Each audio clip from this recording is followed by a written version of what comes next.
pinag-aralan ng mga expert na ito isang halamang gamot. Tinignan ko, sabi ko, parehas yung dahon. Ayun, pinakulo ko, pinainom ko. 24 hours. After that, dinali ko sa ospital. Takang-taka yung doktor. Mga kababayan. Ano ang nangyari? Ngayon, dito tayo sa next topic natin. The rioting. This is actually our last topic. Sabi ko kanina, itong rioting na to, mga kababayan, kasama sa script. Because in America, unti-unti na silang yung mga Americans, unti-unti nang nagising na pinagluloko sila. Because there in America, we have the president defying WHO. You have your president pala, hindi our your president defying WHO. Sinipa na nga yung withdraw sila. You see? Then, mga kababayan, you have doctors there. Tulad ni Shiba, Butar, at napakarami pang ibang mga experts. Vocal masyado. So, na-educate yung mga Americans. So, nag-isip yung mga globalist, alang niya, hindi na epektibo yung natin, COVID, para matakot yung mga mag-continue yung lockdown. Parayotin natin, gatungan natin itong racism.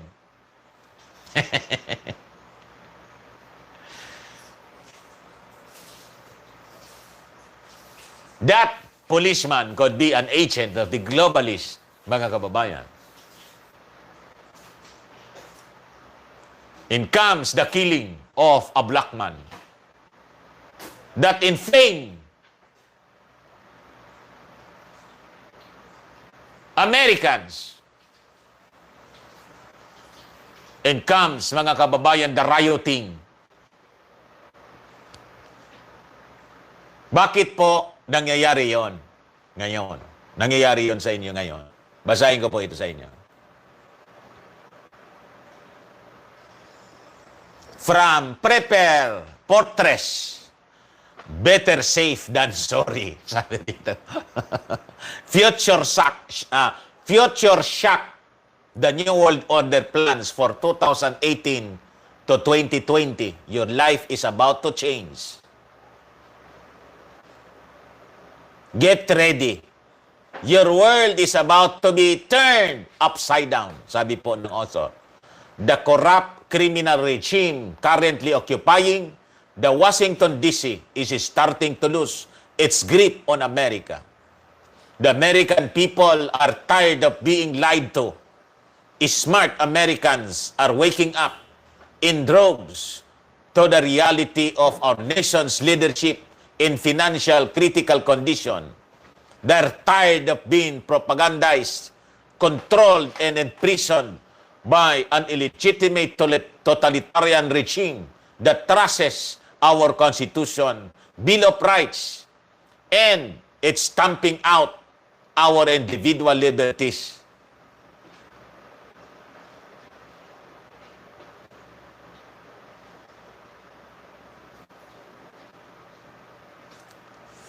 Now, ano daw po ang mga activities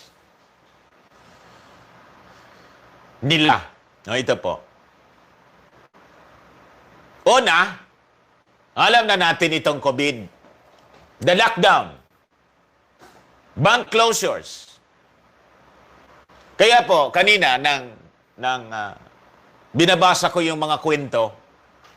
Ito, basahin ko sa inyo. Police cars burn, windows shatter as protest roil New York. Philippine Daily Inquirer story. Alam po ninyo ang sabi rito? Mga kababayan?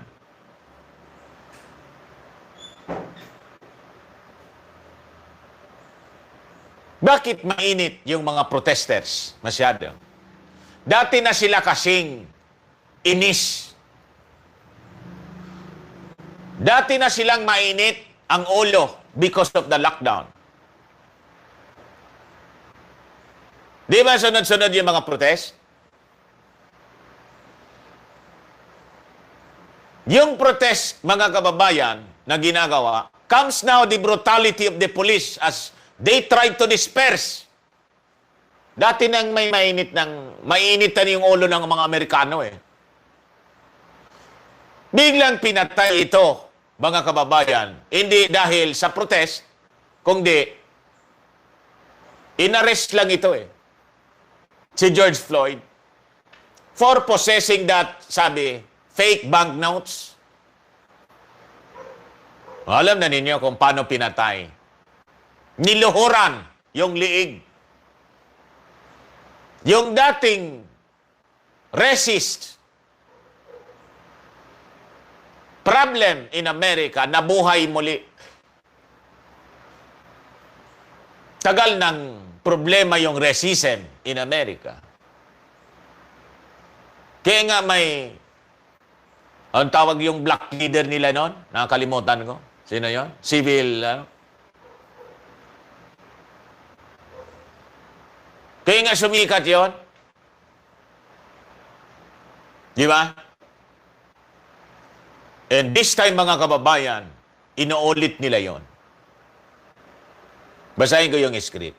Bank closure riots, cities burning, starvation, chaos, martial law, gun confiscation, FEMA camps, constitutional rights obliterated, globalist takeovers, disease, despair, gangs, lawlessness, crime, you name it, and much more will soon be unfolding. Add to this the certainty of the coming regional Middle East wars involving China, North Korea, Iran, Syria, Lebanon, Saudi Arabia, Turkey, and Israel. The world stands at the precipice of World War III. Di ko po kayo tinatakot, pero tingnan ninyo yung Taiwan. Yung Taiwan, biglang nagpalipad ng mga eroplano. Preparing for war, possible invasion of China. In China, mga kababayan, Xi Jinping warns of war. He told his army, prepare for war. Nasa script eh. Riots, cities burning, starvation, chaos.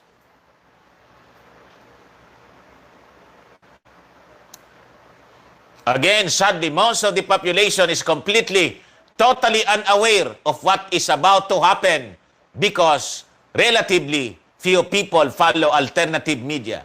They get their nightly dose of government propaganda from NBC, ABC, CBS, Fox News, and CNN. What is also interesting is economic and war cycles are coming to a climax. Casualty rates will be astronomical. Population reduction in America alone is being predicted to be as astonishing 80%. That means only 20% survival rate, or about 65 million Americans will be alive by the year 2025. If you live in America today, your chances of surviving to see the year 2025 are exactly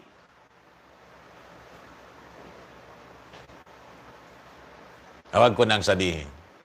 Shocking, but don't shake your head and be too quick to dismiss what you just read. Remember, there is nothing that a criminal regime won't do to stay in power. Referring to the deep state of America. Kaya nga po, mga kababayan, itong future shock, sinulat ito, kailan pa ito sinulat? March 20, March 27, 2020. Tingnan mo. Ano ngayon? June? March, April, May. 3 months ago, sinulat ito. And comes the rioting. Parang prophetic din itong nagsulat dito, mga kababayan. Bakit nagsulat siya ng isang ganitong article? Pagkatapos, it's happening. Bakit? Para din siyang ako, mga kababayan, naka-obtain siya ng script. The script.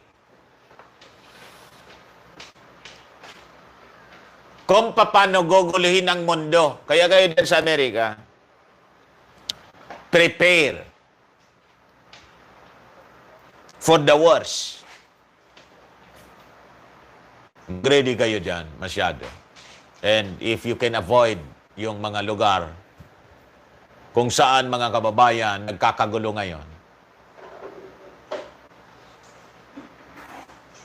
Sa inis nila, pati yung mga buildings, mga kababayan, if not because it is scripted, hindi lang sa inis, talagang possibly instructed ng mga grupo nag-infiltrate doon.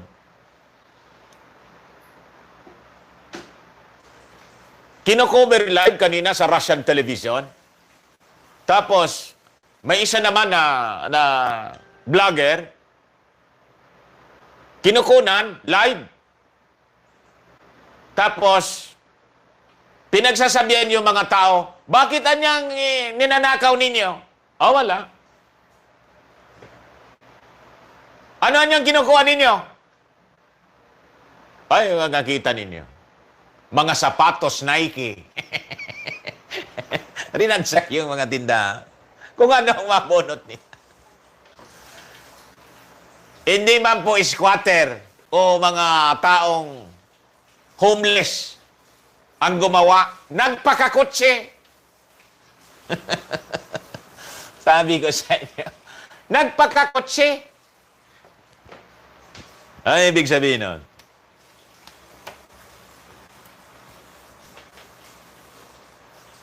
Ang ating mundo, mga kababayan, ay patungo sa puntong wala nang balikan. A point of no return.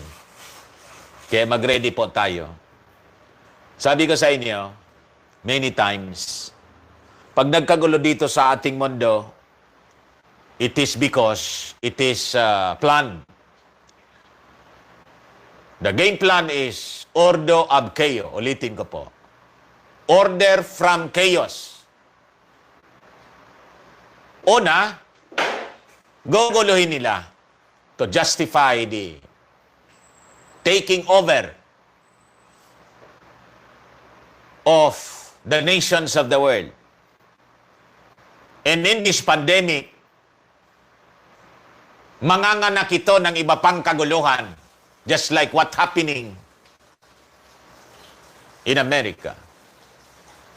Sunod nito, mga kababayan, yung girian ng mga bansa, pero hindi pa man po ito World War III. Sabi sa Word of God, there will be wars and rumors of wars pa lang.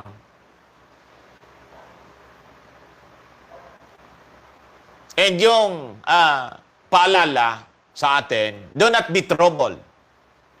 For the end is not yet, hindi pa man po pala katapusan. This is not yet the tribulation, but we are nearing to the period of tribulation. And there's no escape. There's only one way, sabi ko sa inyo.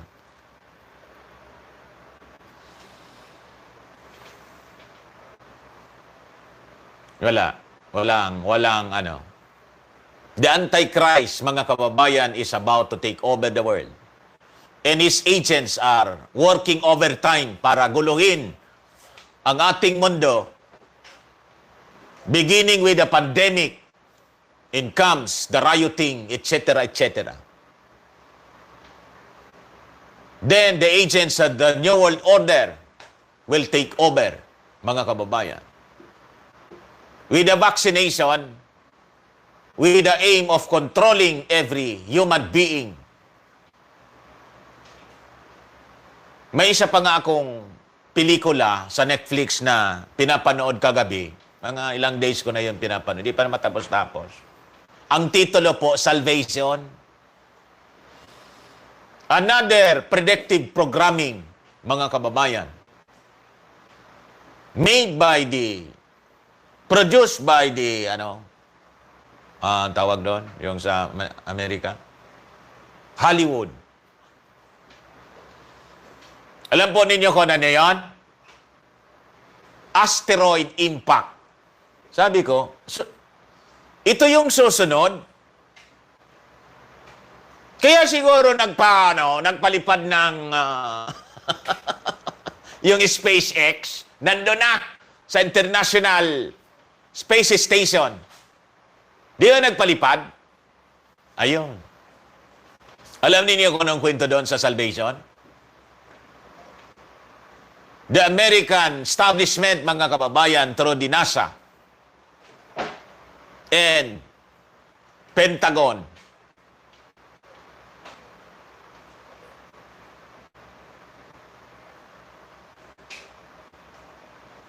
tawag doon, may itinatago, yun ang kwento doon, may itinatago na project, ang tawag nila, Project Atlas. Pag na-access niya yung sino man na naka-access ng Project Atlas, top secret kasi yon, pinapatay. Ayun, na-discover yung Project Atlas pala. Mga kababayan, related doon sa deep impact ng isang asteroid na nauna, yung small asteroid. Tumama sa Russia. That it was allegedly, doon sa kwento lang pelikula. Alam niyo yung pelikula, nagkakatotoo. Para yung karton yung Simpson, pati yung yung pagkamatay ni Kobe Bryant, nasa Simpson. Itong rioting nasa Simpson din, 1994 pa. Rioting dito. Sinusunog yung mga yan sa Amerika. Ngayon, doon sa movie, mga kababayan, sabi doon sa kwento, the asteroid that hit Russia several years ago, it was intentional. Anong ibig sabihin intentional? That it was a guided impact. Sila lang naman nakakaalam doon sa space Ang ibig sabihin, tinaniman ng gadget yung asteroid, then pinabagsak, guided siya. Sabi ko, kakaiba itong kwentong ito. Ano kaya yung ginagawa nila ngayon doon? There are 1,500 near-Earth objects. Mga asteroids, rocks, mga space rocks na nandyan in space. Cataloged by the US government. Ano kaya plano nila? Bakit gumawa sila ng movie na ang title Salvation? Na ang kwento, mga kababayan, asteroid impact. Na pag tumama daw sa Amerika, damay ang buong mundo and it will kill millions. Yung kuwan nga doon, panoorin ninyo.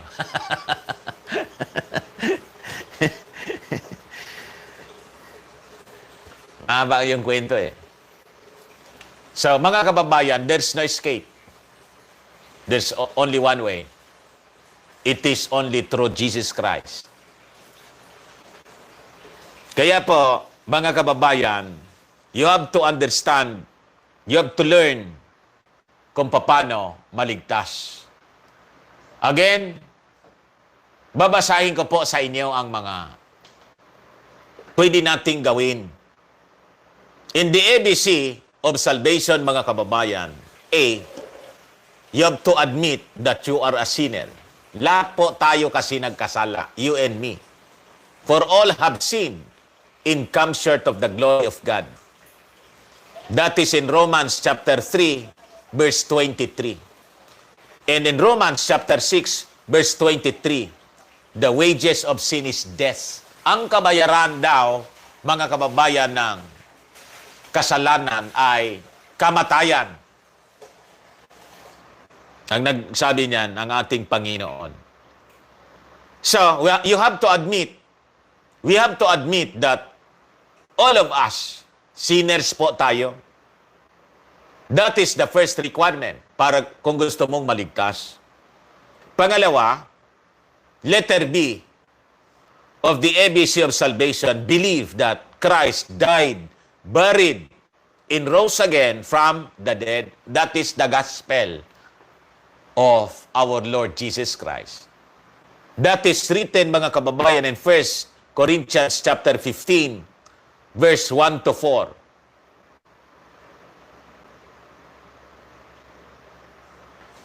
Then C, call upon His name. In Romans chapter 10, verse 13, mababasa natin ang ganito. Everyone who calls on the name of our Lord Jesus Christ will be saved. Pag tayo pala ay tumawag sa Kanya, Lord, iligtas mo po ako sa kasalanan. You invite Him in your heart. Then, pakikinggan ka niya.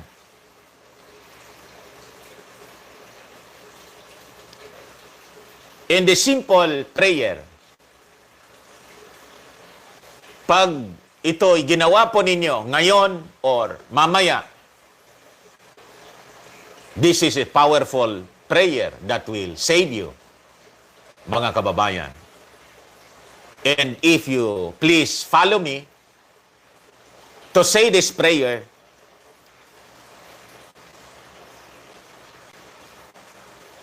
ngayon mismo, this is now the day of salvation, mga kababayan.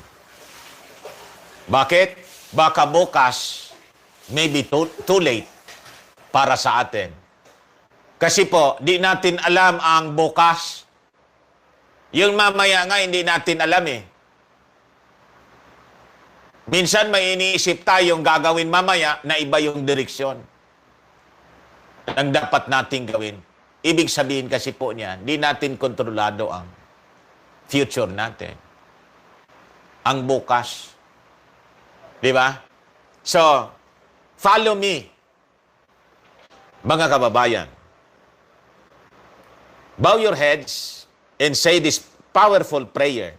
Lord Jesus, it is true that I am a sinner and that I need your forgiveness.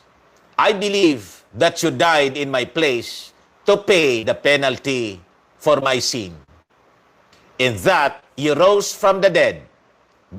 By faith, I turn from my sin and ask you to live in my life as my Savior and Lord. Amen. Ngayon, yung mga iba na gusto ninyong malaman ang ABC of salvation, kinat po siya ng aking anak. May short video po siya na naka-post dito sa aking timeline. Panoorin na lang po ninyo, mga kababayan. And I encourage you, i-share ninyo sa inyong mga mahal sa buhay. First, to your immediate family, then to your neighbors, or your friends on Facebook. I-share na lang po ninyo. Baka makatulong po sa kanila. Hindi lang po baka, sigurado makakatulong po sa kanila. Basta't sila'y makikinig. Okay po. So mamaya, mga kababayan, yung inyong anong tawag dito?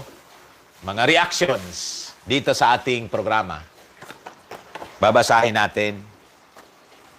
Try po ninyo itong ating product.